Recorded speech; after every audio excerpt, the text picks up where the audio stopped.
Hello, everybody, and welcome to another episode of Athletic Definition, Mary Fitness Extravaganza. My name is Coach Ray Z, and today is day 27 out of 31. Mary Fitness Tip, or I bring on a guest. I was planning to have a lot more guests, but then, man, the holidays and everything just got really hectic, and I want to be respectful of anybody that takes the time out to be my guest. And I wanted to make sure that my availability would have been there. And since I couldn't guarantee that, I'd rather book them on days that for sure I can have them on and give them my complete attention. So I know you're probably all wondering, what the hell is he wearing? Well, let me go ahead and show you. For those of you just listening, this is a long sleeve abominable snowman sweater with a hood, and the hood has teeth. I like it. It's one of my favorite sweaters. And if you want to get strong like the abominable snowman, you definitely one of these. Look at that. I could even see my pectorals on this. So yeah, this is a pretty cool sweater right here. I don't actually consider this one ugly. It's just a dope Christmas sweater. And yeah, once again, I just wanted to say thank you everybody for joining. It's always a pleasure to have you here. Yes, yes, and I know why you're all here. I know why you guys are all cheering. Of course, you guys love those Christmas puns. So why don't we get started a little bit with some of those Christmas puns? You know, I try and come up with all these on my own. These are all kind of cross mixed, and see, I don't know, see what you guys think. So, um, why does an ant ready? We're not live. We're not live. Ready, set, take. Why does Santa take Ubers to the gym? Oh, no, no. Okay, here we go. Ready? Set, take two. Why does Santa not take Ubers to the gym? Because they don't even lift. All right. And so Rudolph came up to me and he's like, "Hey, I want to learn gymnastics." And I was like, "Well, how's your flexibility?" And he said, "I'm available." Oh, that was way too soon. Come on, staff. Okay, he said, "I'm only available Tuesdays and Fridays."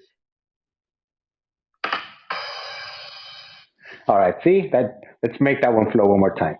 So Rudolph came up to me and he's like, "Hey, I want to see if you can teach me gymnastics." And I said, "Well, how flexible are you?" And he said, "I'm available Tuesdays and Fridays."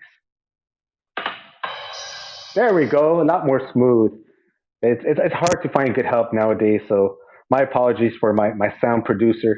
I'll have to get a better one next time. Yeah, so thank you everybody for joining.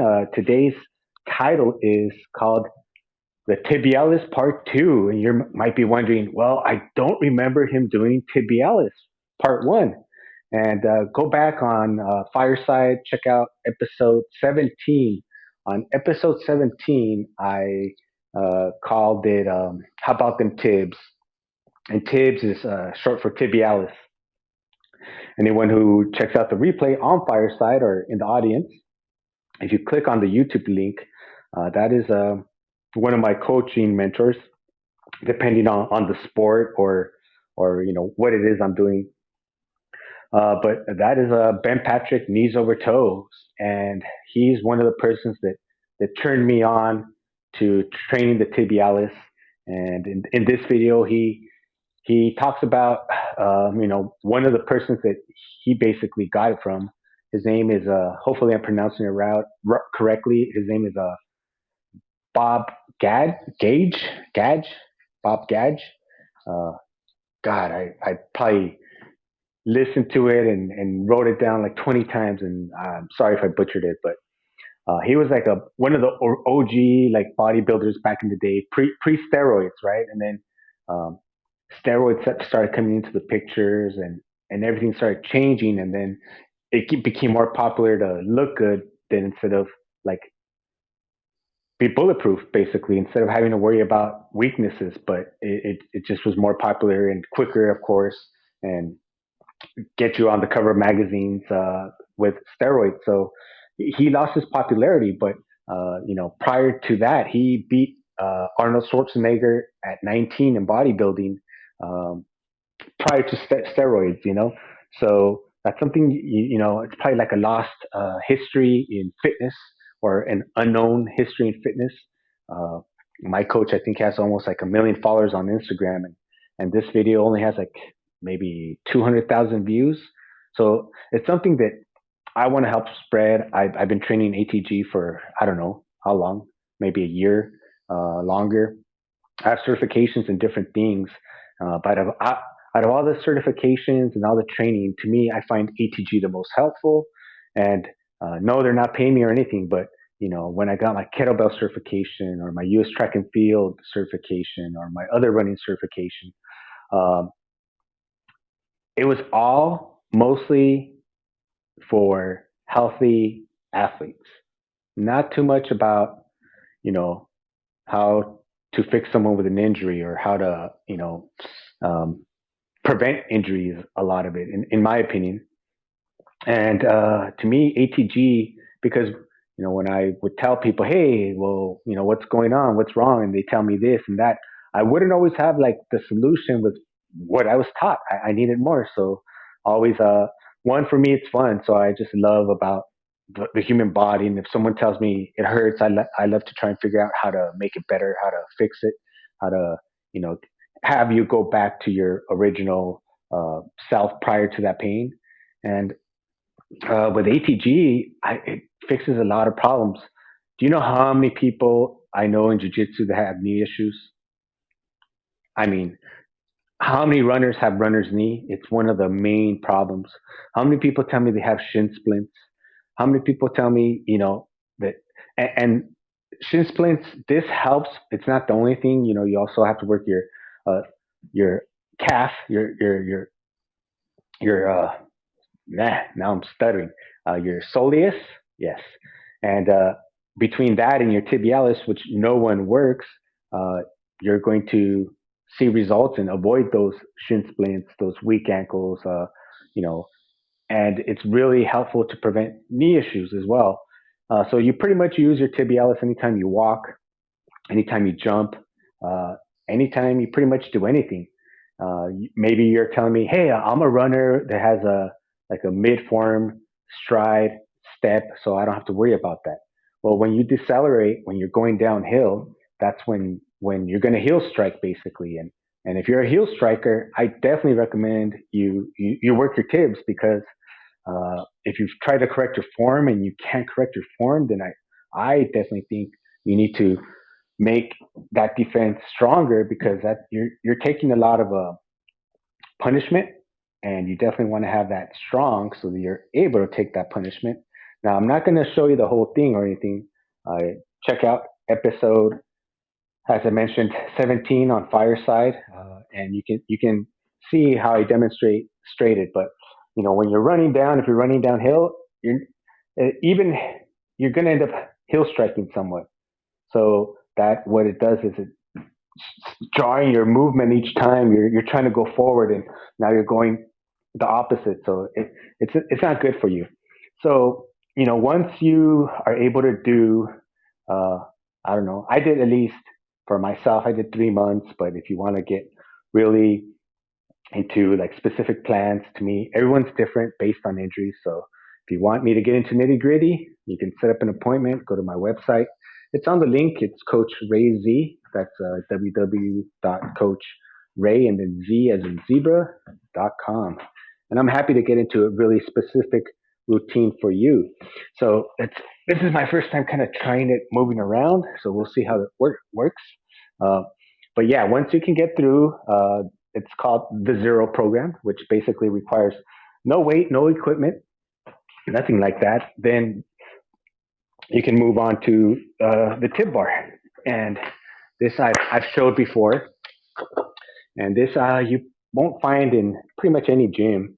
Maybe now they have them, but I highly doubt it. So this is the tip bar.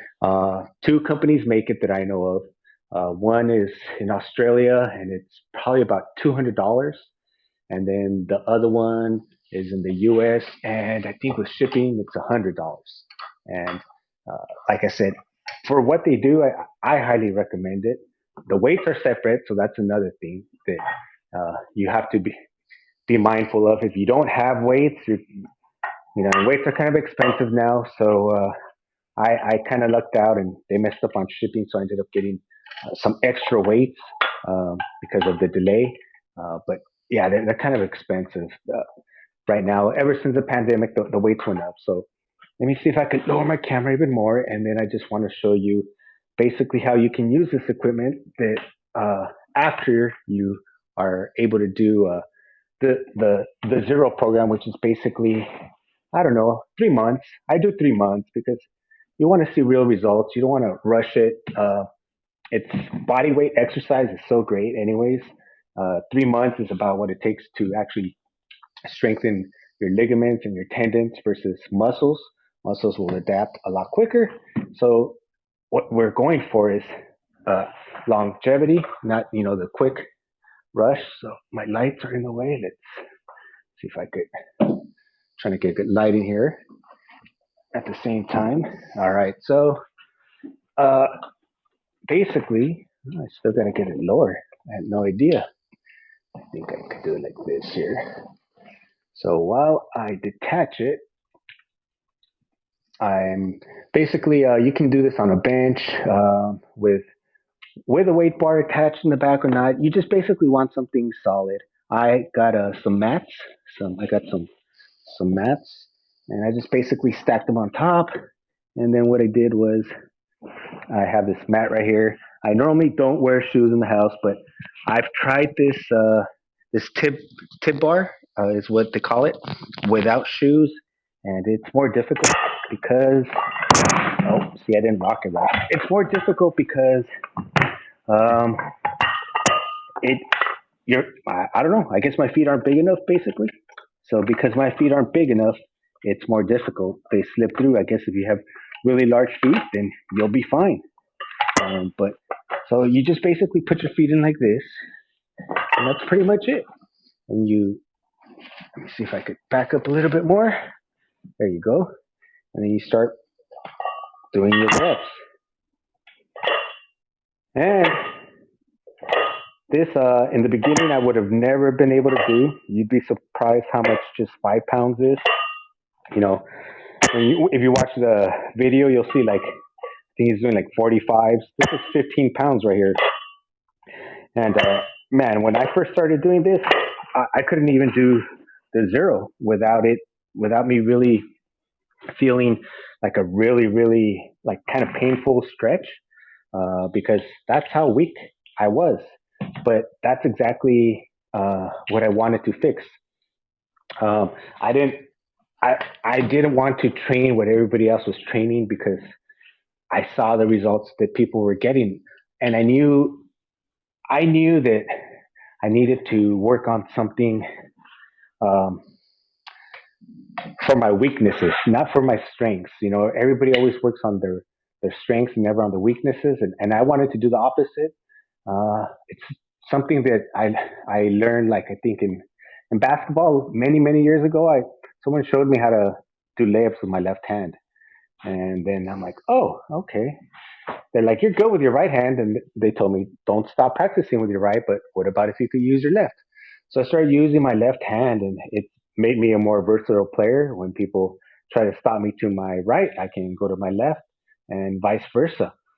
And um, you know, I've already mentioned that I'm inspired by Bruce Lee. Bruce Lee is like one of my mentors, my fitness mentors, my martial arts hero, and because he was so willing to try different things and be open to different things, he started a revolution, which you could call it MMA now, mixed martial arts. Before that, prior to him, people weren't doing that.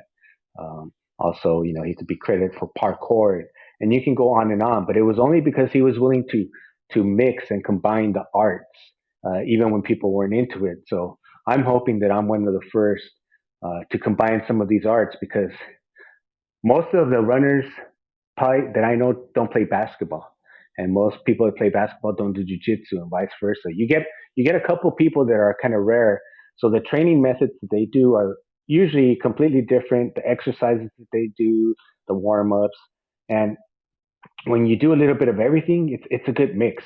So I've been blessed to be able to do many different sports and workouts, and I'm just kind of combining what I feel works best, and that's basically what Bruce Lee did. So in the future, it would be awesome if later on, like, oh yeah, Ray's the one who helped all the runners to avoid all this knee issues, and just like and not it's not because I created it. I just shared the information that has been lost, but you would never hear it from me if I was like just coming out here and talking about jujitsu or basketball. It's because I'm talking about different sports. I'm hoping I could get this information to different people. And that way we can avoid knee surgeries, and so many people are just getting injured when they don't have to. Uh, we're talking lower back, we're talking Achilles, we're talking ankles, we're talking knees and knee surgeries, we're talking all that stuff. It's avoidable, but I understand it's difficult with time and life and kids and work and everything else, but we have to make time for ourselves. If you don't take care of you, no one else is. And if you have kids, like I have kids, I understand. But if you don't take care of yourself, you won't be around to be able to take care of your kids. So, 2022 is right around the corner. Um, let's make it a great one. Anybody listening, let's kick it off now. Forget about waiting till next year. Let's start accomplishing what you want to do, and start off in the right foot, and get some momentum going into 2022. Thank you, everybody, for listening. This has been day 27 of 31 Mary Fitness Extravaganza here on Athletic Definition with Coach Ray, aka the Abominable Snowman, for today. I hope you enjoyed this one, and I will see you on the next episode. Till next time, I'm out.